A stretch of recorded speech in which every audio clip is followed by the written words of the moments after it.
Hello everyone welcome to ace online. So ఈ వీడియోలో మనం నవంబర్ అండ్ పార్ట్ 2 మీరు చాలా రోజుల నుంచి అడుగుతున్న నవంబర్ పార్ట్ 2 వీడియో అనేది చూద్దాం దీంట్లో. ఏమేమి కరెంట్ అఫైర్స్ ఉన్నాయనేది. Next first one. November 25th every year November 25th will celebrated as elimination of the violence against the women. Very important. Elimination of the violence against the women ఇది రీసెంట్గా మనకి Maharashtra public service commission ఏడబ్ల్యూ జరిగింది very రీసెంట్గానే. దాంట్లో అడిగి ఉన్నాడు already ఇట్లాంటి క్వశ్చన్ అనేది. ఈ డే అడిగి ఉన్నాడు. That is elimination of the violence against the women. November 25th every year celebrate చేస్తాం by the United Nations Organization. 2022 గాను థీమ్ వచ్చేసి మనకి ఇక్కడ చూస్తుంది చూడండి మీరు, unite activism to end the violence against the women and the girls అనే theme తోటి మనకి ఈ 2022 యొక్క world day against the elimination of violence against the women ని సెలబ్రేట్ చేయడం జరిగింది. నవంబర్ 25th అనేది గుర్తుపెట్టుకోవాలి, నవంబర్ 25th అనేది. ఓకే, నెక్స్ట్ వచ్చేసి నవంబర్ 16th. నవంబర్ 16th అనేది every year celebrated as award. National press day. National press డేగా మనకి సెలబ్రేట్ చేయడం అనేది జరుగుతుంది. ఎవ్రీ ఇయర్ ఏది national press day November 16th national press డేగా సెలబ్రేట్ చేసుకొని జస్ట్ రిమెంబర్ ఇట్. ఈ నేషనల్ ప్రెస్ డే యొక్క సెలబ్రేషన్స్ అని మనకి హైదరాబాద్లో జరిగినాయి, ఢిల్లీలో జరగడం జరిగింది. Just remember it. Okay, November 16th అని చెప్పేసి డేట్ గుర్తుపెట్టుకుని అంతకు మించి పెద్దగా అవసరం లేదు ఇక్కడ. నేషనల్ ప్రెస్ డే ఎప్పుడు సెలబ్రేట్ చేసుకుంటారంటే నవంబర్ 16. నెక్స్ట్ వచ్చేసి international students day 2002. International student day ఎప్పుడు ఎవ్రీ ఇయర్ అనేది మనకి నవంబర్ 17th రోజు సెలబ్రేట్ చేసుకుంటాం. ఎప్పుడంటే 1939 వరల్డ్ వార్ 2 జరుగుతున్న టైం లోపల కొంతమంది స్టూడెంట్స్ని ట్రయల్ లేకుండా ఉరి తీయడం జరిగిందనమాట. దానికి గుర్తుంచుకోవడానికి కోసమే 1939లో జరిగింది ఆ ఇన్సిడెంట్. 1939లో వరల్డ్ వార్ 2లో జరిగినప్పుడు ఇన్సిడెంట్ని ప్రతిసారి గుర్తుంచుకోవడానికి కోసం మనకి నవంబర్ 17th మనం ఇంటర్నేషనల్ స్టూడెంట్స్ డేగా సెలబ్రేట్ చేసుకోవడం జరుగుతుంది మనకి. ఓకేనా? గుర్తుపెట్టుకోవాలి, ఇంటర్నేషనల్ స్టూడెంట్స్ డే ఎప్పుడు నవంబర్ 17th. ఇక్కడ చూడొచ్చు మీరు, 17th నవంబర్ 1939 9 స్టూడెంట్స్ని మన ప్రొఫెసర్స్ని ఉరి తీయడం జరిగింది ఎలాంటి ట్రయల్ లేకుండా. దానికోసం ఎవ్రీ ఇయర్ దాన్ని మనం సెలబ్రేట్ చేయడం జరుగుతుంది. ఏది నవంబర్ 17th ఎవ్రీ ఇయర్ ఏం సెలబ్రేట్ చేస్తున్నాం మనం? ఇంటర్నేషనల్ స్టూడెంట్ డేగా సెలబ్రేట్ చేయడం జరుగుతుంది. ఓకే, నెక్స్ట్ వచ్చే G20 సమ్మిట్. మీ అందరికి తెలుసు ఆల్రెడీ. G20 summit. G20 అంటే ఏంటిది? Group of 20 countries. Group of 20 countries అంటే ప్రపంచంలోనే largest economies by the GDP size. GDP gross domestic product value తీసుకున్నప్పుడు ప్రపంచంలో ఉన్నటువంటి టాప్ 20 ఎకానమీస్ని ఏమంటాం మనం? G20 కంట్రీస్ అంటాం. మరి ఆ టాప్ 20 కంట్రీస్లో ఏముంటాయంటే ఇక్కడ చూడొచ్చు మనం, అర్జెంటీనా కానీ, ఆస్ట్రేలియా కానీ, బ్రెజిల్ కానీ, Canada, China, France, Germany, India, Indonesia, Italy, Japan, South Korea and Mexico, Russia, Saudi Arabia, South Africa, Turkey, ఇవన్నీ ఉన్నాయి. Plus European union. ఇలా 20 కంట్రీస్ ఉన్నాయి. 20 కంట్రీస్ యొక్క జీడిపి ఎంత అంటే దాదాపు 85% ఆఫ్ ద గ్లోబల్ జీడిపి. ప్రపంచంలోనే 85% ఆఫ్ ద గ్లోబల్ జీడిపి. ప్రపంచంలో 75% ఎక్స్పోర్ట్స్ అండ్ ఇంపోర్ట్స్ అనేటివి ఈ దేశాల నుంచే జరుగుతాయి. ఏ దేశాల నుంచి? G20 దేశాల నుంచి జరుగుతూ ఉంటాయి అనమాట. వీటిని గ్రూప్ ఆఫ్ 20 కంట్రీస్ అంటుంటాం. ఎవ్రీ ఇయర్ ఈ గ్రూప్ ఆఫ్ 20 కంట్రీస్ యొక్క మీటింగ్ అనేది జరుగుతూ ఉంటుంది. ఈ ఇయర్ కూడా జరిగిన మీటింగ్ ఏంటిది? 17th మీటింగ్ అనమాట ఇది. ఈ 17th మీటింగ్ అనేది మనకి ఎక్కడ జరిగింది? ఇండోనేషియా, బాలీలో జరిగింది. That is G20 summit. G20 summit ఏది? 17th G20 సమ్మిట్ అనేది ఇండోనేషియా మనకి బాలీలో జరగడం జరిగింది. ఓకేనా? రైట్. ఇప్పుడు మనకి నెక్స్ట్ ఇయర్ అంటే 2023 అండ్ 2023 అంటే ఎన్నవ సమ్మిట్ అమ్మా? 18th. 18th G20. 17th ఇక్కడనే అయింది కదమ్మా. కాబట్టి నెక్స్ట్ 18th G20 సమ్మిట్ అనేది ఎక్కడ జరగబోతుంది? మనకి ఇండియాలో జరగబోతుంది. అది ఇంపార్టెంట్ మనకి. ఓకేనా? 18th G20 సమ్మిట్ అనేది ఎక్కడ జరగబోతుంది? మనకి ఇండియాలో జరగబోతుంది. 17th సమ్మిట్ ఎక్కడ జరిగింది? బాలి, ఇండోనేషియాలో జరిగింది. ఓకేనా? ఎప్పుడు? నవంబర్ 14th నుంచి నవంబర్ 16th ఆఫ్ ద 2022 వరకు మనకి బాలీలో జరిగింది. 3 రోజుల పాటు 14, 15 అండ్ 16లో బాలి, ఇండోనేషియాలో జరగడం జరిగింది. ఓకేనా? రైట్. నెక్స్ట్ 2020 అయితే ఏ థీమ్ తోటి జరిగింది ఇది బాలీలో అంటే ఇక్కడ చూడొచ్చు మనకి, recover together and next recover stronger అనే పేరుతోటి మనకి 17th G20 సమ్మిట్ అనేది జరిగింది. ఓకేనా? నెక్స్ట్ 18th G20 సమ్మిట్ అనేది ఇండియాలో జరగబోతుంది కదా. ఇండియాలో జరగబోతున్న దానికి నెక్స్ట్ ఇయర్ జరిగేదానికి వసుదైక కుటుంబం, all world is a one family, వసుదైక కుటుంబం, 1 ఎర్త్ 1 ఫ్యామిలీ 1 ఫ్యూచర్ అనే దాంతో మనకి ఇండియాలో సెలబ్రేట్ చేయబోతున్నారు. వసుదైక కుటుంబం అనే థీమ్ తోటి G20 సమ్మిట్ అనేది 2023లో ఇండియాలో జరగబోతుంది. ఇది ఇంపార్టెంట్ మనకి, ఇండియాలో జరగబోతుంది G20 సమ్మిట్ అనేది. December 1st ఆఫ్ ద 2022 నుంచి G20 యొక్క ప్రెసిడెంట్షిప్ అనేది ఇండియాకి ట్రాన్స్ఫర్ చేయడం. G20 ప్రెసిడెన్షియల్షిప్ అనేది అఫీషియల్లీ ఇండియా అనేది December 1st 2022 నుంచి అఫీషియల్గా మనకి G20 ప్రెసిడెంట్ అవ్వబోతుంది India December 1st of the 2022 నుంచి. ఓకేనా? రైట్. అఫీషియల్గా గుర్తుపెట్టుకోవాలి ఎక్కడ జరిగింది? 17th. అప్పుడప్పుడు ఏమడుతాడు అంటే వాడు మన ఎగ్జామినేషన్లో కన్ఫ్యూజ్ చేయడానికి 17th 18th సబ్మిట్స్ అని ఇస్తాడు. మన ఊరికి కన్ఫ్యూజ్ అవుతుంది. 17th 8 అందుకనే గుర్తుపెట్టుకోవాలి. ఈ సంవత్సరం జరిగింది ఏది, ఇది వచ్చే సంవత్సరం జరిగేది, వచ్చే సంవత్సరం జరిగేది ఏంటిది 18th summit. What is the so upcoming summit is the 18th summit 2023 which are going to held in the India. That is with the theme of the what వసుదైక కుటుంబం, one earth one family and one future అనే పేరుతోటి celebrate చేయడం జరుగుతుంది. ఓకేనా, right, గుర్తుపెట్టుకోవాలా. So ఇది G20 కంట్రీస్లో అప్పుడప్పుడు మనం కన్ఫ్యూజ్ చేస్తుంటాడు. టర్కీ అండ్ సౌదీ అరేబియా ఉన్నాయా లేవని డౌట్ వస్తుంటుంది జనరల్గా. అరబిక్ కంట్రీస్ రెండే ఉంటాయి, సౌదీ అరేబియా కానీ అండ్ నెక్స్ట్ టర్కీ అనేది కూడా G20లో పార్ట్నర్సే. ఓకేనా, అది చాలా జాగ్రత్తగా గుర్తుపెట్టుకోవాలి. Next Asian countries, Asian summit ఏదో జరిగిందని మనం మాట్లాడుకుందాం. ఏషియన్ కంట్రీస్ అంటే association of the what south east Asian nations. ఇక్కడ మీకు కనిపిస్తుంది, ఉందా ఇక్కడ? Okay. So association of the south east Asian nations ఏమంటాం, ఏషియన్ అంటాం. సో ఈ ఏషియన్ అనేది 1967లో ఫామ్ చేయడం జరిగింది. సో దీని యొక్క హెడ్ క్వార్టర్ వచ్చేసి జకర్తా ఇండోనేషియాలో ఉంటుంది. ఇక్కడ జకర్తా ఇండోనేషియాలో ఉంటుంది. సో ఇది ఏషియన్ కంట్రీస్. ఏషియన్ అంటే 10 కంట్రీస్ని కలిపి మనం ఏషియన్ కంట్రీస్ అని పిలుస్తుంటామమ్మా. వాటిని మనం ఏమంటాం, PSLV బిట్ MMC అంటాం. PSLV బిట్ MMC అంటే ఫిలిప్పైన్స్ కానీ, Singapore, Laos, Vietnam, Brunei, Indonesia, Thailand, Malaysia, Myanmar, Cambodia. So ఈ 10 దేశాలు ఏవైతే ఉన్నాయో ఈ 10 దేశాలని కలిపి మనం ఏమంటాం, ఏషియన్ కంట్రీస్ అని చెప్తుంటాం. సో ఈ ఏషియన్ G20 కంట్రీస్ లాగానే ఇవి ఏషియన్ కంట్రీస్ అనమాట. ఈ ఏషియన్ కంట్రీస్ యొక్క మీటింగ్ అనేది 2022లో నవంబర్ 10 నుంచి 13 డేట్ల వరకు మన కంబోడియాలోని పోన్పెన్హెమ్లో జరిగింది. సో కంబోడియాలో జరిగింది. నెక్స్ట్ ఇయర్ కూడా ఏషియన్ సమ్మిట్, ఏషియన్ 2023 సమ్మిట్ అనేది మనకి ఇండోనేషియాలో జరగబోతుంది. 2022లో ఎక్కడ జరిగింది, కంబోడియాలో జరిగింది. మీరు కన్ఫ్యూజ్ అవ్వద్దు. G20 2022 ఎక్కడ జరిగింది, ఇండోనేషియాలో జరిగింది. కానీ ఏషియన్ 2023 జరగబోతుంది ఇండోనేషియాలో. ఒకదాని కూడా ఆన్సర్ పెట్టచ్చారమ్మా బుజ్జి బంగారాలు, కొంచెం జాగ్రత్తగా వహించండి. ఓకేనా, ఒకదాని కూడా కన్ఫ్యూజ్ అవ్వకండి. G20 అనేది ఇండోనేషియాలో ఈ ఇయర్లో జరిగింది. వచ్చే సంవత్సరం ఇండోనేషియాలో ఏం జరగబోతుంది, ఏషియన్ సమ్మిట్ జరగబోతుంది. ఈ సంవత్సరం ఏషియన్ సమ్మిట్ ఎక్కడ జరిగింది, కంబోడియాలో జరిగింది. ఓకేనా, సో మనం కూడా ఏషియన్ సమ్మిట్ కంబోడియాలో జరిగింది కాబట్టి మన ఇండియా కూడా ఏషియన్ కంట్రీస్ని మీట్ అవ్వాలంటే మనం కూడా ఎక్కడికి వెళ్ళాలి, కంబోడియాకే కదా వెళ్ళాల్సింది. సో కాబట్టి visit to the what Cambodia for the what Indian ASEAN defence ministers meeting. So November 22-23లో మనకి కంబోడియాలో మన ఇండియన్ గవర్నమెంట్ యొక్క ఈ డిఫెన్స్ మినిస్టర్స్ యొక్క మీటింగ్ అనేది కూడా జరగడం జరిగింది. సో ఎందుకంటే ఏషియన్ మీటింగ్ ఎక్కడ జరిగితే అక్కడనే. సో ఈ మీటింగ్ లోపల మనకి ఒక 2 డిసిషన్ తీసుకున్నారు. India ASEAN initiative for the what women in peace keeping operations and India ASEAN initiative for the what marine ప్లాస్టిక్స్ని ఎలా నివారించాలి, అలాగే మరి సో ఉమెన్ని మన పీస్ కీపింగ్ అంటే ఆర్మీలో కానీ, నేవీలో కానీ, ఎయిర్ ఫోర్స్లో కానీ ఉమెన్ యొక్క ఇండక్షన్ ఎక్కువగా ఉండాలని సో అలా 2 నిర్ణయాలు తీసుకోవడం జరిగింది. ఎవరు, ఏషియన్ డిఫెన్స్ మినిస్టర్స్ సమ్మిట్ కలిపి. ఎక్కడ జరిగింది, ఇది కూడా సేమ్ కంబోడియాలో పోన్పెన్లో జరగడం జరిగింది. ఏషియన్ సమ్మిట్ ఎక్కడ జరిగిందంటే అదే answer. Asian defence minister summit ఎక్కడ జరిగిందంటే అదే ఆన్సర్. ఇండియా ఏషియన్ సమ్మిట్ ఎక్కడ జరిగిందంటే అదే ఆన్సర్. ఏం మారదు. ఓకేనా, అన్నీ ఒకే ప్లేస్లో జరుగుతూ ఉంటాయి. నెక్స్ట్ వచ్చేసి global so skill summit. So to facilitate the what overseas mobility. So ఇది గ్లోబల్ స్కిల్ సమ్మిట్ అనేది ఈ మినిస్ట్రీ వాళ్ళందరూ కలిసి మన ఢిల్లీలో అంటే వర్చువల్గా ఆర్గనైజ్ చేయడం జరిగింది. ఈ ministry of the external affairs కానీ, మినిస్ట్రీ ఆఫ్ ద కామర్స్ కానీ and ministry of the education కానీ, ministry of the skill development వీళ్ళందరూ కలిసి వర్చువల్ గ్లోబల్ స్కిల్ సమ్మిట్ని ఆర్గనైజ్ చేయడం జరిగింది. సో వీళ్ళందరూ కూడా సో వర్చువల్ స్కిల్ సమ్మిట్ని అంటే స్కిల్ని ఎలా పెంపొందించుకోవాలి, ఏం చేయాలని చెప్పేసి దానికి సంబంధించి డిస్కస్ చేయడానికి కోసము ఈ గ్లోబల్ స్కిల్ సమ్మిట్ని ఆర్గనైజ్ చేయడం జరిగింది. ఇదంతా కూడా వర్చువల్గా జరిగింది, ఆన్లైన్లో జరిగింది కాబట్టి ఎగ్జామ్లో క్వశ్చన్ అడగకపోవచ్చు. కానీ దీన్ని ఎవరు ఆర్గనైజ్ చేశారని అడగడానికి అవకాశం ఉంది. సో కాబట్టి ఏ మినిస్ట్రీస్ కలిసి దీన్ని ఆర్గనైజ్ చేశాయి అనేది వెరీ ఇంపార్టెంట్ క్వశ్చన్ ఇక్కడ. నెక్స్ట్ వచ్చి Ankit Gupta, next Kanav Kariya is the 2 origin entrepreneurs in the Fortune's 40 under the 40. Fortune magazine అనేది సో ఇది ఏమన్నారు, యాన్యువల్ 40 అండర్ ద వాట్ 40 అంటే 40 మంది ప్రపంచంలో most influential 40 persons who are below the age of the what 40 years. 40 సంవత్సరాల కన్నా తక్కువగా ఏజ్ ఉన్నటువంటి ప్రపంచంలో 40 ఇన్ఫ్లుయెన్షియల్ పర్సన్స్ యొక్క లిస్ట్ కనుక తీస్తే దాంట్లో మనకి ఈ మధ్యన మనం చెప్పాం, మనం ఖతర్ జరిగిన వరల్డ్ కప్లో ఎంబప్పా యంగెస్ట్ ప్లేయర్, ఇలాంటి వాళ్ళందరూ కూడా 40 బిలో 40 ఇయర్స్ ఉన్న ఏజ్ వాళ్ళలో ఎంబప్పా కూడా ఉన్నాడు. దాంట్లో ప్రపంచంలో 40 మంది లిస్ట్ తీస్తే దాంట్లో 2 మాత్రమే ఇండియన్స్ ఉన్నారు. ఆ 2 ఇండియన్స్ ఎవరంటే వీళ్ళిద్దరు. ఎవరు కనవ్ కారియా, రెండవరు ఎవరు అంకిత్ గుప్తా అనేది 2 Indian origin entrepreneurs under the what 40 under the list of the a magazine, Forbes కాదు, ఫార్చ్యూన్స్ మ్యాగజైన్స్లో వీళ్ళిద్దరు మాత్రమే ఉన్నారు.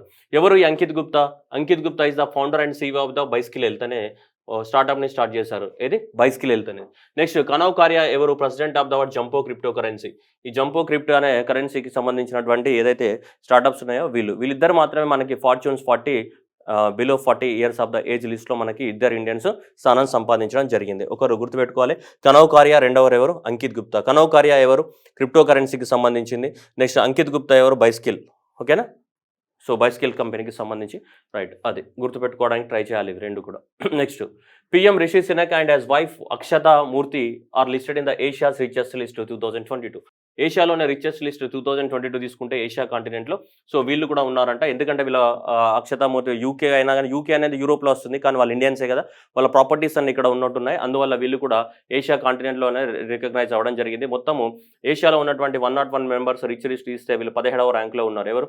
రిషి సునక్ హిస్ వైఫ్ అక్షతా మూర్తి మనకి 17వ ర్యాంక్లో ఉండడం జరిగింది. ఏషియాస్ రిచెస్ట్ లిస్ట్లో కనుక టాప్లో తీసుకుంటే హిందూజా ఫ్యామిలీ వాళ్ళు ఉన్నారు.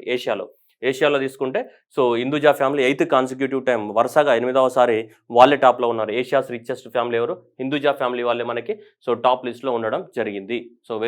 So United Kingdom prime minister. ఓకేనా, ఏషియాస్ రిచెస్ట్ లిస్ట్. ఓకే, దీంట్లో ఇది పక్కన పెడితే నెక్స్ట్ ఇక్కడ according to the word Forbes magazine ఇండియాలో ఉన్నటువంటి టాప్ రిచెస్ట్, ఇది ఏషియా కాంటినెంట్ గురించి మాట్లాడుతున్నాం. ఇది ఏషియా కాంటినెంట్స్ గురించి కాకుండా ఇక్కడ ఇండియాలో ఉన్నటువంటి richest list top, so that is India's top 100 richest list మాట్లాడితే మనకి ఇక్కడ చూస్తే గౌతమ్ అదాని $150 బిలియన్ తోటి అండ్ అట్లాగే ముఖేష్ అంబానీ $88 బిలియన్ తోటి 1వ 2వ ర్యాంక్లో ఉన్నారు. ఇది ఎక్కడికి సంబంధించి? ఇది ఇండియాకి సంబంధించి రిచెస్ట్ లిస్ట్. ఇది ఇండియాకి సంబంధించి. ఇది దేనికి సంబంధించి? ఏషియాకి సంబంధించినటువంటి రిచెస్ట్ లిస్ట్. ఏషియాలో రిచెస్ట్ పర్సన్ ఎవరు? హిందూజా ఫ్యామిలీ వాళ్ళ richest person. Next, young entrepreneur of the Ravikumar Sagar conferred Abdul Kalam సేవా పురస్కార్. ఈ అబ్దుల్ కలాం సేవా పురస్కార్ అనేది పిలుస్తారు. వందే భారత్ ఫౌండేషన్ కానీ అండ్ లీడ్ ఇండియా ఫౌండేషన్ వాళ్ళు కలిసి దీన్ని ఇవ్వడం జరుగుతుంటుంది ఎవ్రీ ఇయర్ October 15th రోజు. So Abdul Kalam birth anniversary రోజు మనకి అనౌన్స్మెంట్ చేయడం జరుగుతుంది. ఎవరైతే సొసైటీకి ఎక్కువ మొత్తంలో సర్వీస్ చేస్తుంటారో వాళ్ళకి 2 ఫౌండేషన్స్ కలిపి ఇస్తుంటాయి. ఈ సంవత్సరానికి కానీ యంగ్ ఎంటర్ప్రెన్యూర్ ఎవరికి? రవికుమార్కి రావడం జరిగింది. ఎవరికి? Ravikumar Sagar. So Ravikumar Sagar a founder of the word CEO of the word Inno group was honoured with ఇది 22 years old person Inno group అని ఒక పెట్టి సోషల్ సర్వీస్ అందిస్తున్నాడు. అందుకని అబ్దుల్ కలాం సేవా పురస్కార్ అనేది ఇతనికి ఇవ్వడం జరిగింది. Ravikumar. Next, so Khalid Jawed books the paradise of the food translated by the word Baran Farooqi won the word 2022 JCB prize for the word literature. ఈ JCB అనేది ఒక కన్స్ట్రక్షన్ కంపెనీ. ఈ కన్స్ట్రక్షన్ కంపెనీయే ఈ అవార్డుని ఎస్టాబ్లిష్మెంట్ చేయడం జరిగింది. ఏది? ఈ JCB అనే కన్స్ట్రక్షన్ కంపెనీ ఏదైతే ఉందో ఈ అవార్డుని ఎస్టాబ్లిష్మెంట్ చేయడం జరిగింది. ఎప్పటి నుంచి? 2018 నుంచి. దాదాపు 25 లక్షల రూపాయలు అనేది ఇవ్వడం జరుగుతుంది ఈ అవార్డు కింద. ఇండియాలో మనకి హైయెస్ట్ పేమెంట్ ఇచ్చేది అవార్డు అనమాట. దేంట్లో? లిటరేచర్లో. జ్ఞానపీఠ అవార్డు అనేది ఇండియాలో ఇచ్చే హైయెస్ట్ అవార్డు, కానీ దాని పేమెంట్ ఇంతగా ఉండదు. ఇది దాదాపు 25 లక్షల పేమెంట్, అంటే కాస్ట్లీయెస్ట్ అవార్డు అని చెప్పొచ్చు లిటరేచర్లో. దేని? ఈ JCB ప్రైజ్ అని దేనికి ఇస్తారు?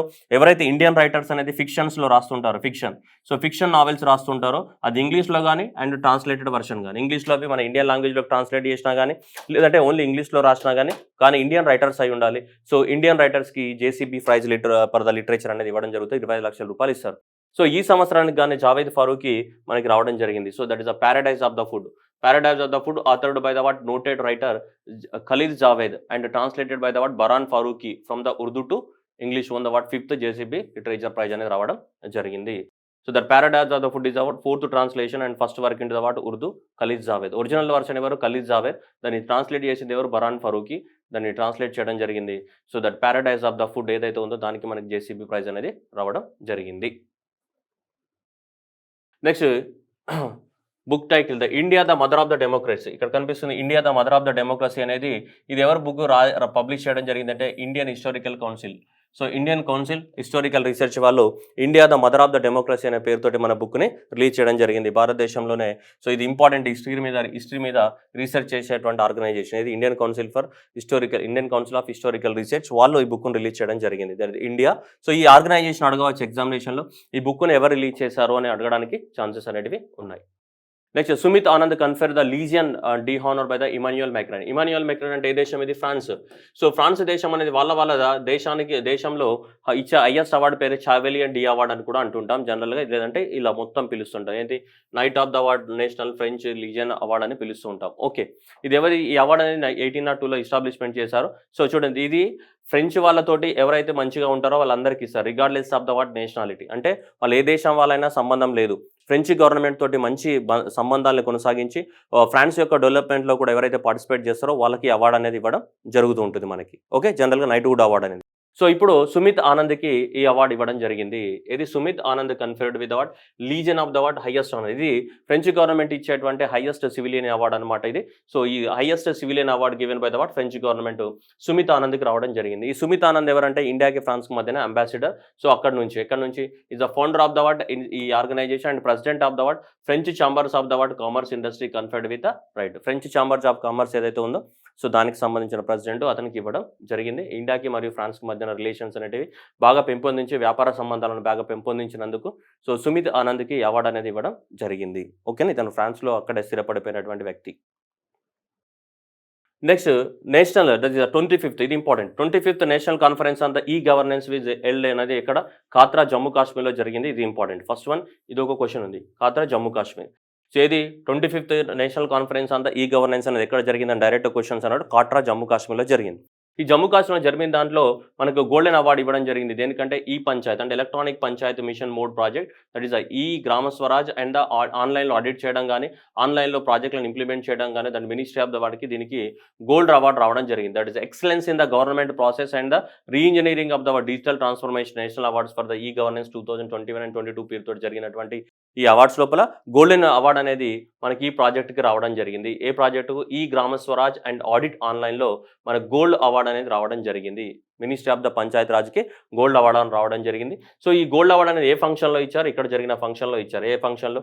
National conference on the e governance. ఎక్కడ జరిగింది? కాట్రా జమ్మూ కాశ్మీర్లో జరిగింది. ఈ కాట్రా జమ్మూ కాశ్మీర్లో జరిగిన నేషనల్ సమిట్ ఆన్ ద ఈ గవర్నెన్స్లో మనకి ఇవ్వడం జరిగింది. Clear? And 19th meeting of the conference of parties to the world held in the Panama City from 14 Panama సిటీలో జరిగిందంట. ఏది? సైటిస్. మీ అందరికి తెలుసు, మనకి ఇంట్రడక్షన్ ఆఫ్ ద చీతా అప్పుడు నేను చాలాసార్లు చెప్పాను కూడా. సైటిస్ అంటే ఏంటిది? ఒక that convention on the international trade of the what endangered species of the wild and flora fauna. మనకి ఆల్రెడీ 1975 నుంచి ఇది ఇంప్లిమెంట్ చేయడం జరుగుతుంది. ఒక దేశం నుంచి ఇంకో దేశానికి ఒక యానిమల్స్ని ట్రాన్స్పోర్టేషన్ చేయాలన్నా, యానిమల్స్ యొక్క స్పెసిమెన్స్ని ట్రాన్స్పోర్ట్ చేయాలన్నా మనకు సైటిస్ నుంచి ఏం కావాలో పర్మిషన్ కావాలని చెప్పాం మనం. సో సైటిస్ అనేది ఏంటిది? ఇంటర్నేషనల్గా ఎక్స్పోర్ట్స్ అండ్ ఇంపోర్ట్స్ని బ్యాన్ చేస్తుంటుంది. వీటికి యానిమల్స్కి కానీ యానిమల్ స్పెసిమెన్స్ని కానీ యానిమల్ స్పెసిమెన్స్ని కానీ ఒక ప్రాంతం నుంచి ఇంకో ప్రాంతానికి మనకి ట్రాన్స్పోర్ట్ చేయడానికి పర్మిషన్ ఇవ్వదు సైటిస్. ఓకే, సైటిస్ గురించి మనం చాలాసార్లు డిస్కస్ చేసాం. మీకు ఎవరికైనా ఐడియా లేకపోతే మీరు చదువుకోండి దేని గురించి, సైటిస్ గురించి. ఓకేనా? So that is reintroduction of the cheetah టాపిక్లో కూడా యూట్యూబ్లో ఉంది. నేను దాంట్లో కూడా క్లియర్గా చెప్పాను వాట్ ఈస్ సైటిస్, సైటిస్ అంటే ఏంటి దాని గురించి. ఆ సైటిస్ కన్వెన్షన్కి సంబంధించిన మీటింగ్ అనేది మనకి that is conference of the what parties held in the what Panama City. So November ఇక్కడ జరిగింది, ఇక్కడ పనామా సిటీలో జరిగింది. దీని యొక్క సైటిస్ యొక్క కాన్ఫరెన్స్ అనేది మనకి సో జరిగింది. ఇది కూడా వెరీ వెరీ ఇంపార్టెంట్ క్వశ్చన్. ఓకేనా? సో ఆఫ్లైన్ వాళ్ళకి నేను చెప్పి ఉన్నాను, ఆఫ్లైన్ కావాలి ఆన్లైన్ క్లాసులు నాకు ఎన్విరాన్మెంట్లో చెప్పి ఉన్నాను. మీరు చూసుకోండి, ఎన్విరాన్మెంటల్ సబ్జెక్ట్లో నేను చెప్పి ఉన్నాను కదా సైటిస్ అనేది, you can check that. So CITES యొక్క మీటింగ్ అనేది ఎక్కడ జరిగింది మనకి? సో మనకి పనామా సిటీలో జరిగింది. వెరీ ఇంపార్టెంట్ క్వశ్చన్ ఇది. Next so with 17th so biodiversity conservation awards. ఈ బయోడైవర్సిటీ కన్జర్వేషన్ అవార్డ్స్ అనేది ఈ ఫౌండేషన్ ఇస్తుంది. ఇది so that is a foundation of the biodiversity conservation అని ఒక ఫౌండేషన్ ఉంది. ఈ ఫౌండేషన్ వాళ్ళు ఎవరైతే బయోడైవర్సిటీని బాగా ప్రొటెక్ట్ చేస్తారో వాళ్ళకి అవార్డ్స్ ఇస్తుంటారు. ఈ సంవత్సరానికి గాను వీళ్ళకి ఇవ్వడం జరిగింది. ఇది international snow leopard trust. So international snow leopard trust ఏదైతే ఉందో సో ఈ ఇంటర్నేషనల్ స్నో లియోపార్డ్ ట్రస్ట్కి ఈ అవార్డు అనేది ఇవ్వడం జరిగింది. ఈ ఇంటర్నేషనల్ స్నో లియోపార్డ్ ట్రస్ట్ అనేది ఎక్కడ ఉంది? సియటెల్. సో అమెరికాలోని యునైటెడ్ స్టేట్స్ ఆఫ్ అమెరికాలోని సియటెల్లో ఉంది. ఈ సియటెల్లో ఉన్నటువంటి స్నో లియోపార్డ్ అనే ట్రస్ట్కి ఇవ్వడం జరిగింది. ఎందుకంటే వాళ్ళు ఆ స్నో లియోపార్డ్ని కాపాడడానికి కోసం ఎక్కువ మొత్తంలో కృషి చేస్తున్నందుకు గాను మనకి ఇవ్వడం అనేది జరిగింది. సో దేనికి? ఈ స్నో లియోపార్డ్ ట్రస్ట్కి ఇది. So that is the biodiversity conservation award అనేది. Next so Arittapatti and the Meenakshipuram Madurai ఎక్కడుంది? చెన్నైలోని Madurai beacon. Tamil Nadu the what bio heritage sites ఇవి. ఏది? అరిత్తపట్టి అండ్ ద మీనాక్షిపురం అనేది మదురై డిస్ట్రిక్ట్ ఆఫ్ ఉన్నాయి.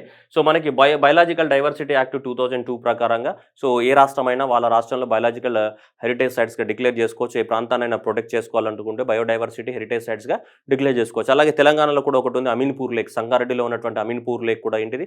తెలంగాణలో ఉన్నటువంటి ఏంటిది? Biodiversity heritage site. సో అలానే రాష్ట్ర ప్రభుత్వం డిక్లేర్ చేసుకోవడానికి అవకాశం ఉంది. దేని ప్రకారం? బయలాజికల్ డైవర్సిటీ 2002 ప్రకారం ఆ రాష్ట్రం అనేది ఏదైనా వారసత్వ సంపదగా డిక్లేర్ చేసుకోవచ్చు. ఏ వారసత్వ సంపద? బయో వారసత్వ సంపద అంటే బయోడైవర్సిటీ హెరిటేజ్ సైట్గా డిక్లేర్ చేసుకోవచ్చు. దేని ప్రకారం? బయోడైవర్సిటీ యాక్ట్ 2002 ప్రకారం లేదా బయలాజికల్ డైవర్సిటీ యాక్ట్ 2002 ప్రకారం డిక్లేర్ చేసుకోవడానికి అవకాశం ఉంది. అలా తమిళనాడు అనేది వాళ్ళ రాష్ట్రంలో మొట్టమొదటిసారిగా ఈ కొండలు ఈ రాతి ప్రాంతాలు ఏదైతే ఉన్నాయో ఇది డిక్లేర్ చేయడం జరిగింది. ఏది? Arittapatti and the Meenakshipuram of the Tamil Nadu is the what first biodiversity heritage site. తెలంగాణలో ఏముంది? అమీన్పూర్ లేక్. ఎక్కడుంది? సంగారెడ్డిలోని అమీన్పూర్ లేక్ని డిక్లేర్ చేయడం జరిగింది. Right.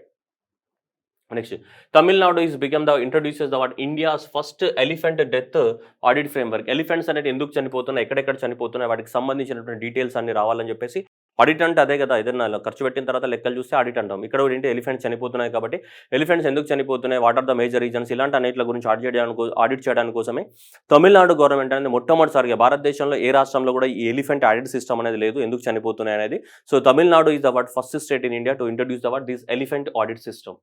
So forest department introduce the what Tamil Nadu elephant death so audit framework. So ఇండియాలోని ఇలా మొదటి రాష్ట్రం అన్నమాట ఇది Tamil Nadu. That is introduces the what India's first elephant death audit framework. ఓకేనా, ఇది కూడా ఎగ్జామినేషన్లో డైరెక్ట్ క్వశ్చన్ పాసిబిలిటీ ఉంది, కొంచెం ఇంపార్టెంట్ క్వశ్చన్ కూడా ఇది. Tamil Nadu introduces the India's first elephant death framework అనేది. ఓకే, యాక్ ఇక్కడ కనిపిస్తుంది మనకి, జమ్మూ కాశ్మీర్లో ఉన్నటువంటి yak. Food safety and standard authority of the India declare that animal Himalayan yak. Himalayan yak scientific name చూస్తే మనకి ఇక్కడ చూస్తుంది బోస్ గ్రూనియన్సిస్ అనే సైంటిఫిక్ నేమ్ ఉంది, అంత అవసరం లేదు మనకి. హిమాలయన్ యాక్ అనేది ఈ కొండ ప్రాంతాలలో ఉంటుంది మనకి ఈ హిమాలయన్ యాక్ అనేది. సో ఈ హిమాలయన్ యాక్ని మనకి ఏంటిదంటే ఫుడ్ యానిమల్గా డిక్లేర్ చేయడం జరిగింది. అంటే దీని యొక్క మాంసాన్ని వాటిని మనకి ఏంటిది, దాని నుంచి వచ్చే ప్రొడక్ట్స్ కానీ మనం వాడుకోవడానికి అవకాశం ఉందన్నమాట. దాన్ని కూడా ఫుడ్ యానిమల్గా డిక్లేర్ చేయడం జరిగింది. సో ఎగ్జామినేషన్లో రావడానికి ఛాన్సెస్ ఉన్నాయి. సో హిమాలయన్ యాక్ని ఏదిని హిమాలయన్ యాక్ని ఎక్కువ మొత్తంలో Jammu Kashmir bovine found in the high altitude areas of the Himalayas reason as a food animal following the recommendations of the department of the animal husbandry daring వాళ్ళ recommendations ఆధారంగా food safety and standard of authority of India notify చేయడం జరిగింది. ఇది కూడా food యానిమలే అని చెప్పేసి దీన్ని ఈ యాక్ని ఏది హిమాలయన్ యాక్ని. So very important question. ఈ హిమాలయన్ యాక్ ఎక్కువ మొత్తంలో మన జమ్మూ కాశ్మీర్ హిమాచల్ ప్రదేశ్ రాష్ట్రాలలో ఉంటాయి ఈ యాక్స్ అనేటివి. So very important Himalayan yak. Next Sharath Kamal become the what first Indian to be elected in the ITTF athletics commission అని చెప్తున్నాడు. ఐటీటీఎఫ్ అంటే ఏంటిది, ఫస్ట్ అది international table tennis federation. International table tennis federation ఈ లుసానే స్విట్జర్లాండ్లో ఉంటుంది మనకి. సో ఇక్కడ లుసానే, సో లుసానే స్విట్జర్లాండ్లో ఉంటుంది. సో ఇది ఏది ఇంటర్నేషనల్ టేబుల్ టెన్నిస్ ఫెడరేషన్. ఈ ఇంటర్నేషనల్ టేబుల్ టెన్నిస్ ఫెడరేషన్లో 8 మెంబర్స్ ఉంటారు. ఆ 8 మెంబర్స్లో 4 మేల్స్ ఉంటారు అండ్ 4 ఫీమేల్స్ ఉంటారు. ఇక్కడ 4 మేల్స్ అండ్ 4 ఫీమేల్స్ ఉంటారు దీంట్లో. ఈ 4 మేల్స్ ఒక్కొక్క కాంటినెంట్స్ ఒక్కొక్కరు ఉంటారు. సో మొత్తానికి వీళ్ళు 4 సంవత్సరాల టెన్యూర్ ఉంటుంది వీళ్ళకి. 2022 నుంచి ఇప్పుడు 2026 వరకు వాళ్ళు అలానే కొనసాగుతారు. మనకి 4 years ఆఫ్ ద టెన్యూర్ ఉంటుంది. ఆ అథ్లెటిక్ కమిషన్లో ఎంతమంది ఉంటారు, 8 మెంబర్స్ అనేది ఉంటారు. ఈ 8 మెంబర్స్లో ఒకరు ఇండియన్ అనమాట ఫస్ట్ టైం. ఇప్పటి వరకు ఎవరు ఇండియన్ కూడా సో దీంట్లో మెంబర్గా లేదు. ఏది ఇంటర్నేషనల్ ఈ టేబుల్ టెన్నిస్ ఫెడరేషన్ ఎవరైతే ఉన్నారో దాంట్లో మనకి ఎవరు లేరు. ఫస్ట్ టైం ఒక ఇండియన్ అనేది so international table tennis federation లోపల మనకు మెంబర్ అవ్వడం జరిగింది. ఎవరు, శరత్ కమల్. మీ అందరికీ తెలుసు, రీసెంట్గా ధ్యాన్ చంద్ అవార్డు కూడా గెలవడం జరిగింది Sharath Kamal. That is the table tennis player. So Sharath Kamal so become the what first Indian to be elected in to the what international table tennis ఫెడరేషన్లోకి మనకి ఎంట్రీ ఇచ్చినటువంటి మొదటి వ్యక్తి ఎవరు, శరత్ కమల్. ఓకేనా, 4 years టర్మ్ ఉంటుంది. వెరీ ఇంపార్టెంట్ క్వశ్చన్ కూడా ఇది. Next opposition leader so opposition leader Anwar become the prime minister of the what Malaysia prime మినిస్టర్గా సో ఈ Anwar bin Ibrahim 75 years old మన కొత్త మలేషియా ప్రైమ్ మినిస్టర్గా అపాయింట్ అవ్వడం జరిగింది. ఎవరు మనకి అది గుర్తుపెట్టుకోవాలి, Anwar Ibrahim new prime minister of the what Malaysia, Anwar Ibrahim. Next Kazakhstan. So కజకిస్తాన్కి సంబంధించి ఇక్కడ నేమ్ పర్లేదమ్మా, ఇతని పేరు కాసిం. ఇతని పేరు ఏంటిదంటే కాసిం.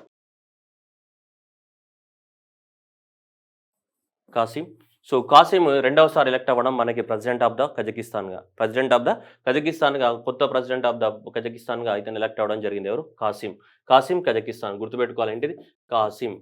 సో కాసిం ఏదైతే ఉందో Kazakhstan. Okay, Kassym and the Kazakhstan కొత్త ప్రెసిడెంట్గా కజకిస్తాన్కి కొత్త ప్రెసిడెంట్గా ఎవరు, Kassym. Next Arvind Veeramani a full time member of the NITI Aayog అనేది మనకు తెలుసు, national institute of the what transforming India అనేది January 1st ఆఫ్ ద 2015లో ఎస్టాబ్లిష్మెంట్ చేసాం నీతి ఆయోగ్ అనేది. నీతి ఆయోగ్కి ప్రైమ్ మినిస్టర్ ఎవరు ఉంటారు, ఎప్పుడు చైర్మన్గా పనిచేస్తారు, ఎవరినో ఒకరిని వైస్ చైర్మన్గా అపాయింట్ చేస్తారు. తర్వాత దానికి ఏముంటారు, మనకి CEO కూడా ఉంటారు, పరమేశ్వర అయ్యర్ ఏమున్నారు, CEO ఉన్నారు. ఓకేనా, పరమేశ్వర అయ్యర్ ఏం పనిచేస్తున్నారు, ఇప్పుడు మనకి CEOగా పనిచేస్తున్నారు. Okay right. మనకి సో సుమన్ బెర్రీ ఇప్పుడు వచ్చేసి మనకి ఏంటిది వైస్ చైర్మన్గా పనిచేస్తున్నారు సుమన్ బెర్రీ. అండ్ CEO ఎవరు, పరమేశ్వరన్ అయ్యన్. ప్రైమ్ మినిస్టర్ ఏముంటారు, ఎప్పుడు చైర్మన్గా ఉంటారు.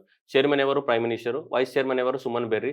అండ్ CEO ఎవరు, పరమేశ్వరన్ అయ్యర్. అయితే వీళ్ళతో పాటు ఏముంటారు మనకి 4 మెంబర్స్ ఉంటారు అనమాట. 4 full time members and part time members కూడా ఉంటారు మనకి. అందులో ఇప్పుడు ముగ్గురు ఎవరంటే Ramesh Chand, VK Saraswat and VK Paul అనే వాళ్ళు ఆల్రెడీ మెంబర్స్గా కొనసాగుతున్నారు. ఓకేనా, వీళ్ళు ఆల్రెడీ ముగ్గురు మెంబర్స్ ఉన్నారు దేంట్లో, నీతి ఆయోగ్లో. ఇప్పుడు 4th మెంబర్ని అపాయింట్ చేయడం జరిగింది. ఇతను 4th మెంబర్ ఎవరు, అరవింద్ వీరమణి. అరవింద్ వీరమణి అనేది 4th member of the what, NITI Aayog. నీతి ఆయోగ్ యొక్క 4th మెంబర్ని మనమే ఆల్రెడీ ముగ్గురు ఉన్నారు, రమేష్ చంద్, వికే సరస్వతి, వికే పాల్ ఉన్నారు. అతనితో పాటు ఇప్పుడు ఎవరు, అరవింద్ వీరమణి కూడా ఈ నీతి ఆయోగ్లో మనకి ఫుల్ టైం మెంబర్గా అపాయింట్ చేయడం జరిగింది. సో చైర్మన్ ఎవరు, ప్రైమ్ మినిస్టర్ ఉంటాడు. వైస్ చైర్మన్ని అపాయింట్ చేస్తారు, ప్రైమ్ మినిస్టర్ అపాయింట్ చేస్తారు. ఇప్పుడు ప్రస్తుతానికి వైస్ చైర్మన్ ఎవరు, సుమన్ బెర్రీ ఉన్నారు.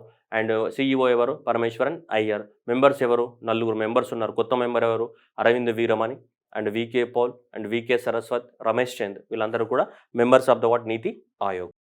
ఓకే, కొంచెం ఇంపార్టెంట్ క్వశ్చన్ ఏమో గుర్తుపెట్టుకోవాలి. SEBI appoints Sundar Raman as a MD and CEO of the Bombay Stock Exchange. Bombay Stock Exchange, that is the oldest stock exchange in Asia. ఏషియాలోనే oldest stock exchange Bombay stock exchange. So ఈ Bombay stock ఎక్స్చేంజ్కి మనకి CEOగా మనకి ఆశీష్ కుమార్ ఉండే, Ashish Kumar Chauhan. So ఈ Ashish Kumar Chauhan place లోపల ఇప్పుడు మనకి ఇతను రీప్లేస్ చేయడం జరిగింది. బాంబే స్టాక్ ఎక్స్చేంజ్ అనేది 1875లో ఎస్టాబ్లిష్మెంట్ అయింది. మనకి భారతదేశంలోనే కాదు, ఏషియా కాంటినెంట్లోనే ఓల్డెస్ట్ స్టాక్ ఎక్స్చేంజ్ ఇదే, ఏది, బాంబే స్టాక్ ఎక్స్చేంజ్. అలాంటి బాంబే స్టాక్ ఎక్స్చేంజ్కి ఎవరు మనకి, so appointment of the what, Sundar Raman. Sundar రామన్ని సెబీ అనే securities exchange board of India అనేది మనకి ఇతన్ని MD and CEO of the what, Bombay stock ఎక్స్చేంజ్కి అపాయింట్ చేయడం జరిగింది. మేనేజింగ్ డైరెక్టర్, CEOగా. Very important question SEBI. Next 12th global employability university ranking. ఏ యూనివర్సిటీలో చదువుకున్న వాళ్ళకి ఎక్కువ మొత్తంలో జాబ్స్ వస్తున్నాయని కనుక డాటా తీస్తే, సో ఈ డాట్స్ ఎవరు ఇచ్చారు, టైమ్స్ హైయర్ ఎడ్యుకేషన్ వాళ్ళు ఇవ్వడం జరిగింది. Times higher education release the edition of its what, annual global employability university rankings and the surveys, GEURS. That is the global employability university rankings and the survey. ఏ యూనివర్సిటీలో చదువుకున్న వాళ్ళకి ఎక్కువ జాబ్లు వస్తున్నాయని చెప్పేసి సో ఒక సర్వే కనుక తీసినట్టయితే, సో భారతదేశం మొత్తం ప్రపంచంలో ఉన్నటువంటి 250 యూనివర్సిటీస్ని తీస్తే దాంట్లో 7 మాత్రమే ఇండియన్ యూనివర్సిటీస్ ఉన్నాయి. మిగతావన్నీ కూడా వేరే వేరే దేశాలు ఉన్నాయి. సో ప్రపంచంలోనే ఫస్ట్ ఎవరు ఉన్నారంటే మనకి Massachusetts institute of the technology. So వీళ్ళు ఉన్నారనమాట. మనకి అమెరికాలోనేది MIT, అమెరికాలోని MIT ఫస్ట్ ఉంది. ఆ తర్వాత Cambridge, so Massachusetts of the USA వీళ్ళు ఉన్నారు. ఎక్కువ మొత్తంలో ఇది ఫస్ట్ ర్యాంక్లో ఉంది మనకి. ఓకేనా. దాంట్లో తీసుకుంటే ఇండియా నుంచి ఏమైనా మంచి ర్యాంక్లో ఉన్నాయంటే గివే ఉన్నాయి ఇండియాలో. IIT Delhi. So IIT Delhi అనేది ఇక్కడ 28వ ర్యాంక్లో ఉంది 250 యూనివర్సిటీస్లో. Indian institute of the sciences Bengaluru అనేది 58వ ర్యాంక్లో ఉన్నాయి, అంటే జాబులు ప్రొవైడ్ చేయడం లోపల. Next Indian institute of the technology IIT Bombay అనేది 72వ ర్యాంక్లో ఉన్నాయి. ఇండియా నుంచి బెస్ట్ ర్యాంక్స్ ఏమైనా ఉన్నాయంటే ఈ 3 బెస్ట్ ర్యాంక్స్లో ఉన్నాయి. మొత్తం 7 ఉన్నాయి 250లో. సో మొత్తం ప్రపంచంలో ఉన్న 250 యూనివర్సిటీస్ని కనుక తీసుకుంటే దాంట్లో 7 మాత్రమే ఇండియన్ యూనివర్సిటీస్ ఉన్నాయి. ఈ 7లలో బెస్ట్ ర్యాంక్ ఏదంటే IIT ఢిల్లీ 28వ ర్యాంక్లో ఉంది. ఇండియా నుంచి బెస్ట్ ర్యాంక్ ఏంటి, 28వ ర్యాంక్ IIT ఢిల్లీ అనేది ఉంది. ప్రపంచంలో ఏది, MIT Massachusetts institute of technology. USA MIT అనేది ఫస్ట్ ప్లేస్లో ఉంది జాబ్స్ని ప్రొవైడ్ చేయడంలో, ఎంప్లాయబిలిటీ ఢిల్లీ ప్రొవైడ్ చేయడంలో. మన ఇండియా నుంచి IIT Delhi, Indian institute of the sciences, ఇవి ఉన్నాయి. మొత్తం 7 ఉన్నాయి. ఆ 7లలో ఈ బెటర్ ఇవి 100 లోపల ఉన్నాయంటే ఇవే ఉన్నాయి. ఓకే.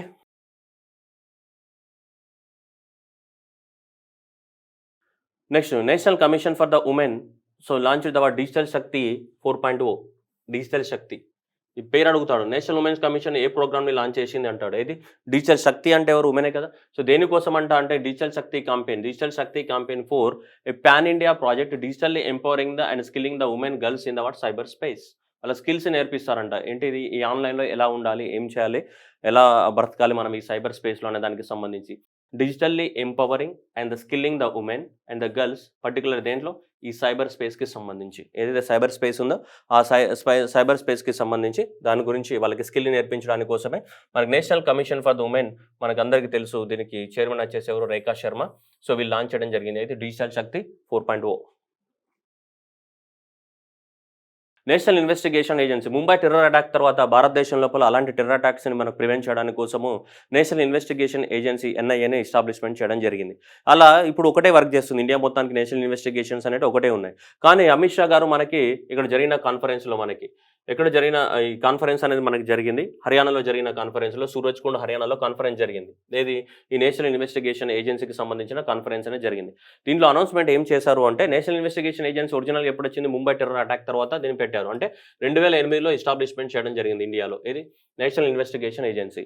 కానీ 2024 నాటికి భారతదేశంలో ఉన్నటువంటి అన్ని రాష్ట్రాలలో వీటి యొక్క బ్రాంచెస్ని పెడతామని చెప్పేసి మనకు ministry of the home affairs వాళ్ళు అనౌన్స్మెంట్ చేయడం జరిగింది. So national investigation agencies to establish offices in the every state by the 2024. 2024 నాటికి భారతదేశంలో ప్రతి రాష్ట్రంలో ఎన్ఐఏ, నేషనల్ ఇన్వెస్టిగేషన్ ఏజెన్సీ అనేది ఉంటుంది అని చెప్తున్నారు. ఓకేనా? నేషనల్ ఇన్వెస్టిగేషన్ ఏం చేస్తుంది? సైబర్ క్రైమ్స్ కానీ, నార్కోటిక్స్ కానీ, క్రాస్ బార్డర్ టెర్రరిజం కానీ, సెడిషన్ కానీ, ఇలాంటి ఏవైతే ఉన్నాయో ఇలాంటి కేసెస్ అన్నిట్లను కూడా ఎప్పటికప్పుడు రివ్యూ చేస్తూ ఉంటుంది. వాళ్ళని అరెస్ట్ చేయడము, అలాంటి వాటిని ప్రివెంట్ చేయడం ఇవన్నీ చేస్తూ ఉంటుంది. ఓకేనా? అలా భారతదేశంలో ప్రతి ప్రాంతంలో పెడతారంట. మనకి గుర్తుపెట్టుకోవాలి. టుడే సో ఇది జరిగింది సూరజ్ కుండ్ హర్యానాలో జరిగింది. దీనికి సంబంధించినటువంటి చింతన్ శిబిర్. చింతన్ శిబిర్ అంటే డిస్కషన్ డిబేట్.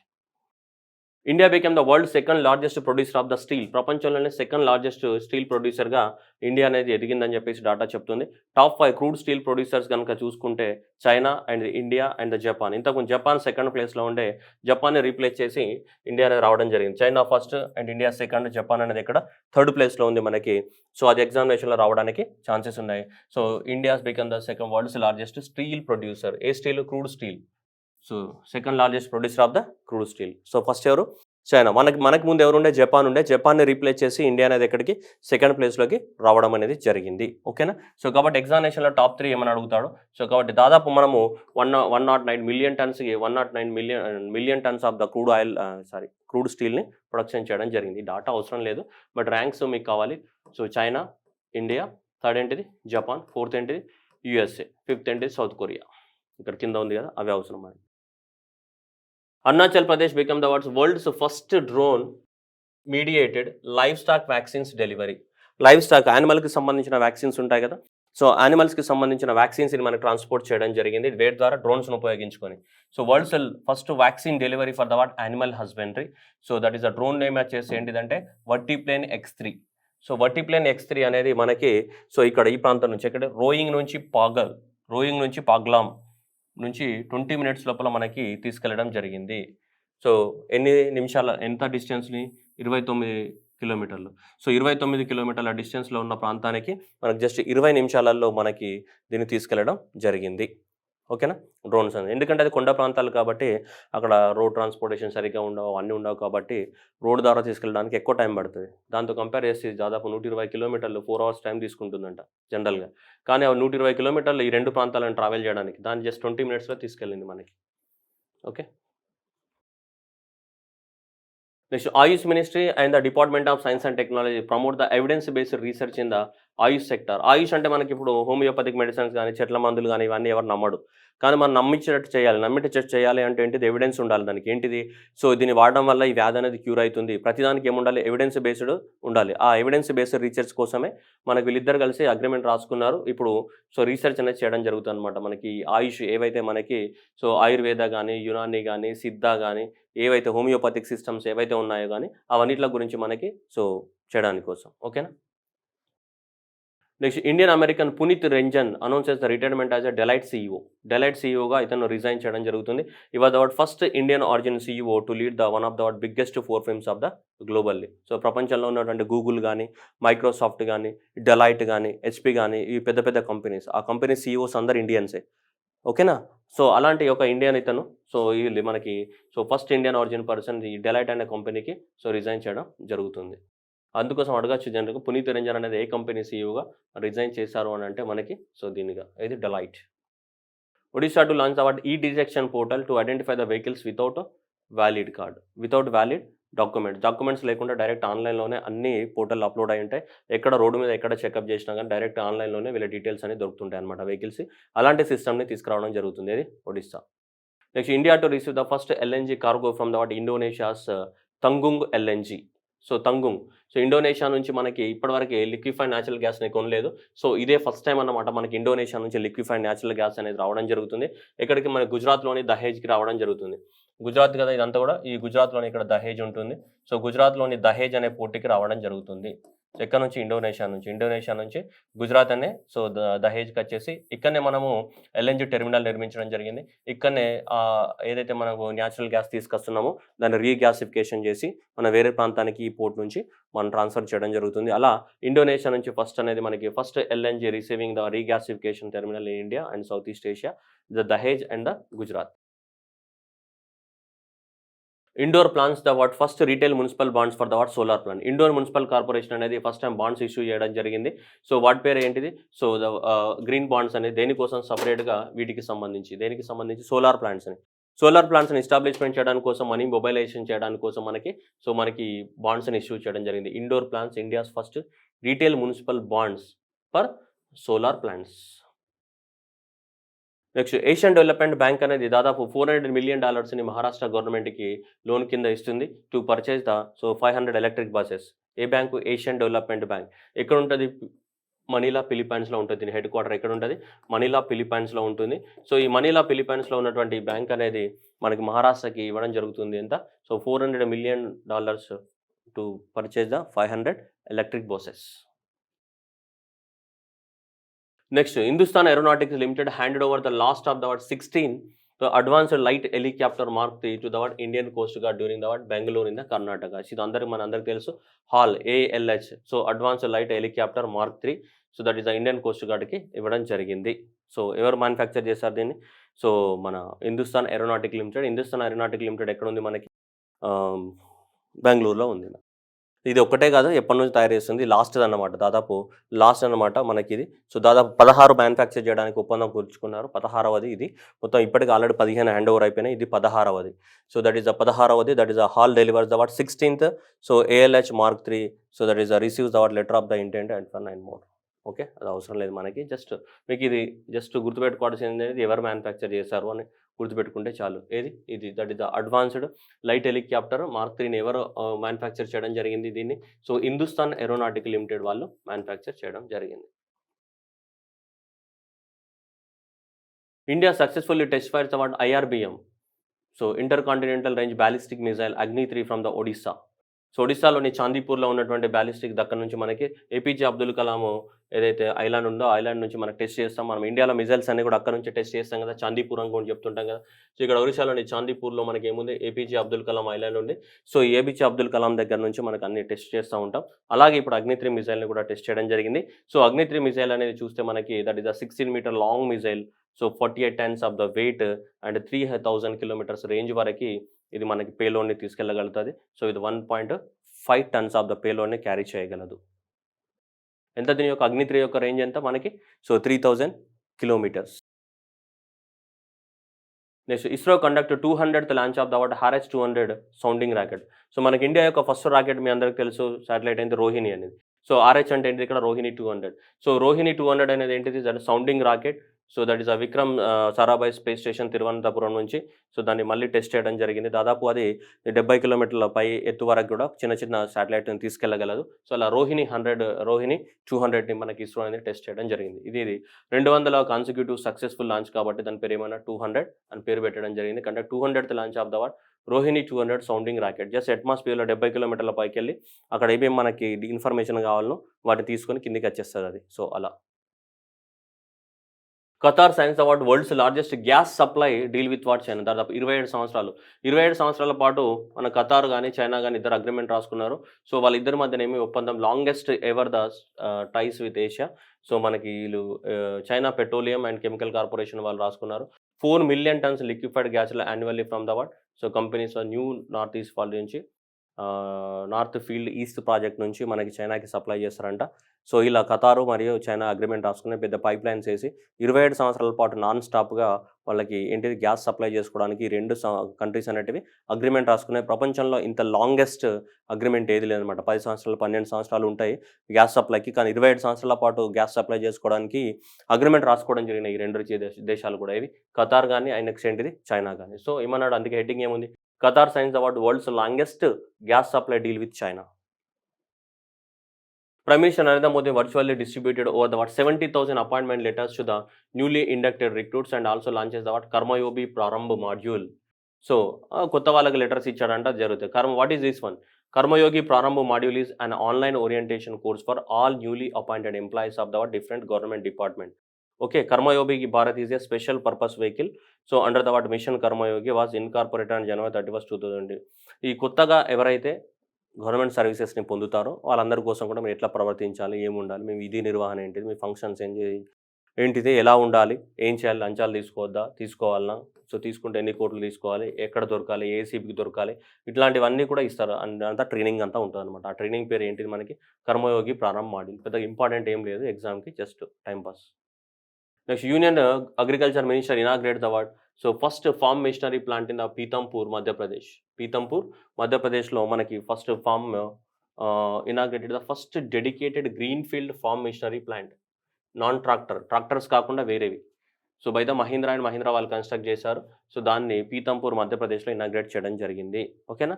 సో అగ్రికల్చర్లో వాడేటువంటి మెకానైజ్ ఏవి, పవర్ స్ప్రేస్ కానీ, హార్వెస్టర్స్ కానీ, సో సీడ్ సోయింగ్ మిషన్ కానీ, వీడ్ కటింగ్ మిషన్ కానీ, ఇట్లాంటి మిషన్స్ ఉంటాయి కదా, అలాంటి సపరేట్గా ఓన్లీ అగ్రికల్చర్కి సంబంధించినటువంటి మిషన్స్ తయారు చేసే ప్లాంట్ని మనకి ఇనాగ్రేట్ చేయడం జరిగింది. ఇక్కడ పీతంపూర్ మధ్యప్రదేశ్లో. సో ఇది ఎవరు నిర్మిస్తున్నారు దీన్ని, Mahindra and the Mahindra farm equipments వాళ్ళు దీన్ని నిర్మించడం జరుగుతుంది. నైట్ ఫ్రాంక్ రిపోర్ట్ ప్రకారం 3 Indian cities among the largest data centre markets in the Asia Pacific region. Asia మరియు పసిఫిక్ రీజియన్లో ఉన్నటువంటి కంట్రీస్ని తీసుకొని ఒక లిస్ట్ తయారు చేస్తే, నైట్ ఫ్రాంక్ డాటా ప్రకారం ప్రపంచంలో తీసుకుంటే హైదరాబాద్ కానీ, చెన్నై కానీ, New Delhi are the among the largest data centre markets in the Asia Pacific రీజియన్లో.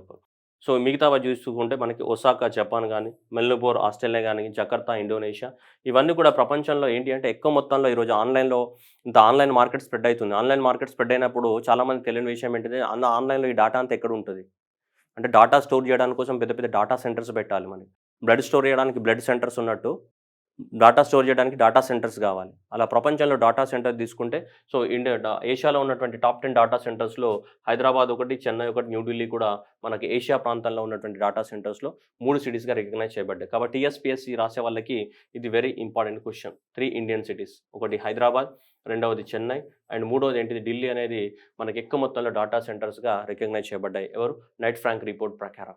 ఓకేనా. దీంట్లో బెంగళూరు లేదు. జనరల్గా బెంగళూరు అనే ఆప్షన్ ఉంటుంది ఎగ్జామినేషన్లో, కానీ మనకి బెంగళూరు లేదు. ఇక్కడ ఏమన్నా మనకి హైదరాబాద్, చెన్నై అండ్ న్యూఢిల్లీ మాత్రమే.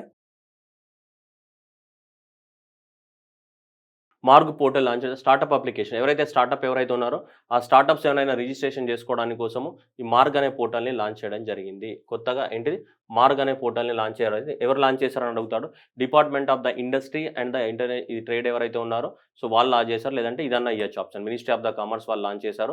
ఎవరైతే startup applications for the registration, so స్టార్టప్స్ని రిజిస్ట్రేషన్ చేసుకోవడానికి ఈ మార్గ్ అనే దాన్ని రాసుకోవడం జరిగింది. మార్గ్ స్టాండ్స్ ఫర్ మెంటర్షిప్ కానీ, అడ్వైజరీ కానీ, అసిస్టెన్స్ కానీ, రెసిలియన్స్ కానీ, గ్రోత్ కానీ, సో ఇవన్నీ ఇట్లా కలిపి మార్గ్ అనేది రావడం జరిగింది. సో కాబట్టి సో ఈ స్టార్టప్స్ రిజిస్ట్రేషన్ కోసం లాంచ్ చేసినటువంటి పోర్టల్ ఏది, MAARG stand for mentorship, advisory, assistance, resilience and the growth. ఎవరు, ministry of the commerce and industry. China build the first moon base powered by the nuclear energy by the 2028 నాటికి first moon base అట. అది కూడా ఏంటిది, nuclear energy పైన నడిచే moon base అని నిర్మిస్తా అంట. That is China plans first base on the moon followed by the landing of the astronauts on the moon subsequent years. So మళ్ళీ ఏం చేస్తారో మనకు తెలియదు. ప్రస్తుతానికి అయితే న్యూక్లియర్ ఎనర్జీతో నడిచేటువంటి ఒక మూన్ బేస్ని తయారు చేస్తారంట. మరి ఎట్లా తయారు చేస్తారా, ఏం తయారు చేస్తారో మనకు తెలియదు, కానీ ప్రస్తుతానికైతే చూద్దాం మరి ఎట్లా తయారు చేస్తుంది అనేది. కానీ కంట్రీ అడుగుతాడు జనరల్. ఇప్పుడు మనకి ఈ స్టోరీ అంతా అవసరం లేదు. టెక్నికల్గా కూడా ఎట్లా తయారు చేస్తారో మనకు కాదు. ఏ కంట్రీ అనేది 2028 నాటికి న్యూక్లియర్ ఎనర్జీ ద్వారా నడిచే మూన్ బేస్ని తయారు చేస్తాడు. మూన్ పైన ఒక బేస్ని తయారు చేస్తుందంట. So A country, China. Next Ikshak is the third ship of the survey vessels అంటే ఏంటిది, సముద్రం లోపల కింద అడుగు భాగాన వాటర్లో ఏమున్నాయి అనే దాని గురించి స్టడీ చేయాలి.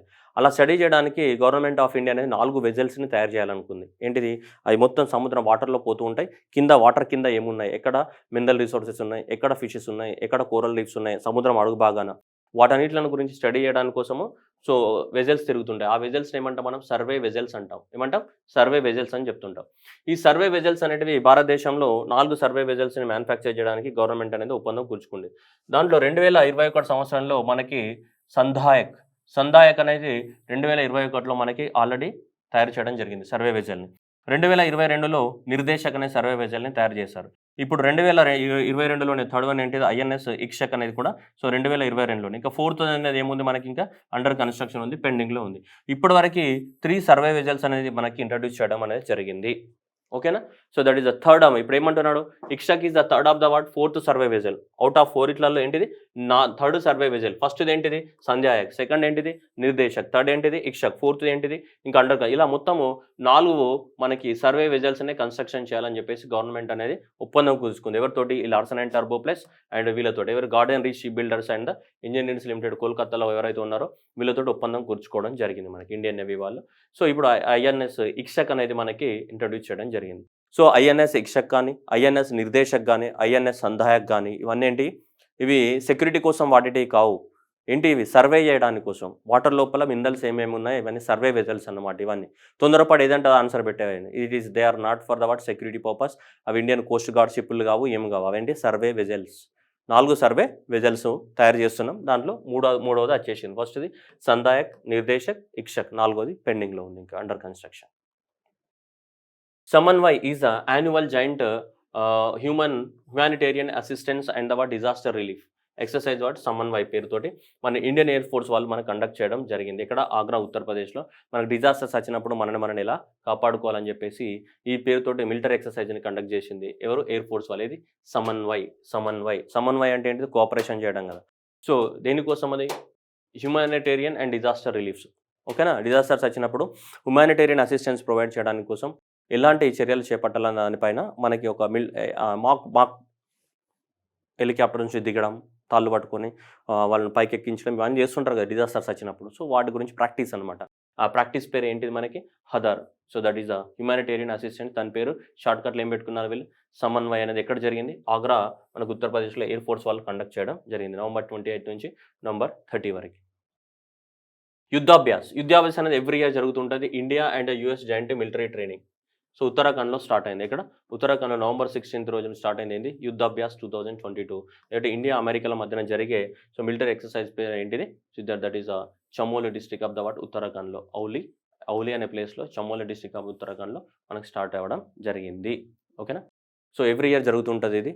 కామన్ యుద్ధాభ్యాస్ అనేది పేరు మారదు, ప్లేస్ మాత్రమే మారుతుంది. ఒక ఇయర్ ఇండియాలో జరిగితే ఒక ఇయర్ అమెరికాలో జరుగుతుంది అంతే. సో ఇక్కడ యుద్ధాభ్యాస్ అయితే మారదు. యుద్ధాభ్యాస్ ఎవ్రీ ఇయర్ కామన్. యుద్ధాభ్యాస్ అనేది ఇండియా అమెరికా మధ్యనే జరుగుతుంది ఎవ్రీ ఇయర్. ప్లేస్ మారుతుంది. ఒక ఇయర్ ఇండియాలో జరిగితే ఒక ఇయర్ అక్కడ జరుగుతుంది. ఇప్పుడైతే ఎక్కడ జరుగుతుంది? ఉత్తరాఖండ్లో జరుగుతున్నాయి మనకి ఔలి అనే ప్లేస్లో. Next Naseem Al Bahr. ఇది కూడా సేమ్ మళ్ళీ. So Naseem Al Bahr took part in the bilateral with Oman navy తోటి ఎవ్రీ ఇయర్ ఇది కూడా కండక్ట్ చేస్తుంటాం.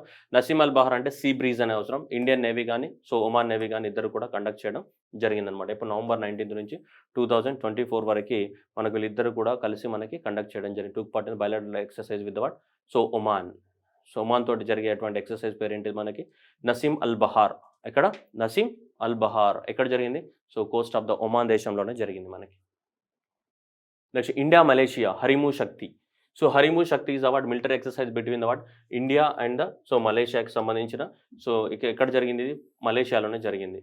So Pulai and Kluang and మలేషియాలో జరిగింది హరిము శక్తి.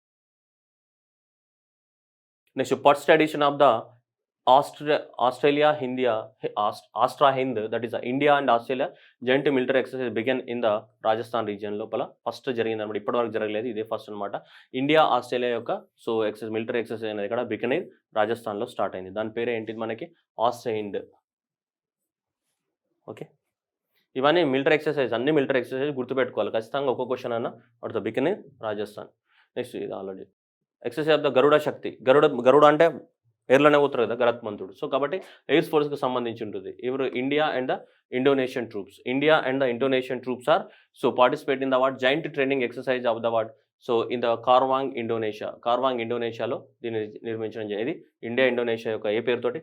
గరుడ Shakti military exercise air force వాళ్ళు. నెక్స్ట్ డేవిస్ కప్ అనేది దేనికి సంబంధించింది? టెన్నిస్కి సంబంధించింది. సో కెనడా వర్సెస్ ఆస్ట్రేలియా జరిగింది. సో దీంట్లో కెనడా అనేది ఆస్ట్రేలియాని డిఫీట్ చేసి సో మనకి సో కెనడా అనేది సో మనం గెలుచుకోవడం జరిగింది. ఓకేనా? సో ఇది వెరీ ఇంపార్టెంట్. డేవిస్ కప్ అనే ఏ ఆటకు సంబంధించిన అప్పుడప్పుడు అడుగుతుంటాడు. సో డేవిస్ కప్ అనేది మనకి టెన్నిస్కి సంబంధించి. ఓకేనా? ఇవి ఇప్పటి వరకు ఉన్నటువంటి కరెంట్ అఫైర్స్. మళ్ళీ కొత్త కరెంట్ అఫైర్స్తో మళ్ళీ అప్లోడ్ చేస్తా. అండ్ డిసెంబర్ మంత్ కూడా ఇమీడియట్గానే నేను అప్లోడ్ చేస్తా. అట్లాగే ఇవి ఏవైతే మీరు ఆగస్ట్ మంత్ నుంచి చదువుతున్నారో అవన్నీ రివైజ్ చేసుకోండి బాగా. ఇంకా ఈ 5 నెలల్లో ఏమైనా మిస్ అయినయి ఉంటే నేను మిస్సింగ్ కరెంట్ అఫైర్స్ అని కూడా మీకు సెపరేట్ వీడియో కూడా చేసి పెడతాను. ఏది మిస్ అవ్వడానికి అవకాశం లేదు. మనం చెప్పిన కరెంట్ అఫైర్స్ ఫాలో అయినా గానీ మాక్సిమం ఎగ్జామ్‌లో మీరు ఆన్సర్ పెడతారు. మిస్ అయిన కరెంట్ అఫైర్స్ మళ్ళీ 6 మంత్స్ రివ్యూ చేసి నేను ఒక సెపరేట్ వీడియో కూడా చేస్తా. ఏవైనా కరెంట్ అఫైర్స్ మిస్ అయ్యి ఉంటే నా నా తరపు నుంచి కూడా. నేను కూడా మనిషినే కదమ్మా! నాకేం 1000 కళ్ళు లేవు కదా! నేను కూడా 2 కళ్ళతోటే ప్రపంచాన్ని చూడాలి. సో, మిస్ అయినయి ఉంటే ఖచ్చితంగా నేను మళ్ళీ ఒక వీడియో చేసి పెడతా.